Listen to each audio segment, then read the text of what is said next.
Malaysia থেকে অভিবাসন বিভাগ সম্প্রতি কুয়ালালামপুর আন্তর্জাতিক বিমানবন্দর থেকে ১১২ জন প্রবাসীকে দেশে ফেরত পাঠিয়েছে।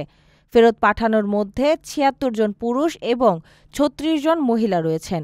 বিতাড়িত প্রবাসীদের মধ্যে Bangladesh, Pakistan, Indonesia, Bharat, Sri Lanka, Myanmar, Laos ও বুরকিনা ফাসোর নাগরিক রয়েছে।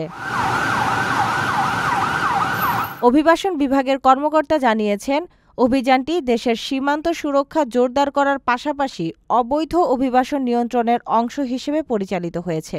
অবৈধভাবে অবস্থানকারী ও স্থানীয় আইন অমান্যকারীদের ফেরত পাঠানো হচ্ছে যাতে অভ্যন্তরীণ নিরাপত্তা নিশ্চিত করা যায় এবং ভবিষ্যতে অনৈতিক প্রবেশের চেষ্টা কমানো সম্ভব হয়।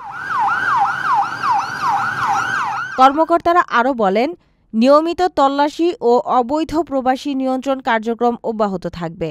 এই ধরনের অভিযান মালয়েশিয়ায় আইনশৃঙ্খলা বজায় রাখা এবং সাধারণ জনগণের নিরাপত্তা নিশ্চিত করতে গুরুত্বপূর্ণ ভূমিকা রাখছে। আপনার স্বপ্নগুলো আকাশ ছুবে প্রবাসীর হেলিকপ্টারের মাধ্যমে। বিয়ে, জন্মদিন অথবা যে কোনো বিশেষ প্রয়োজনে হেলিকপ্টার ভাড়া করতে যোগাযোগ করুন স্ক্রিনে দেয়া নাম্বারে। প্রবাসীর হেলিকপ্টার, নিরাপদ ও সাশ্রয়ী বাহনের বিশ্বস্ত নাম।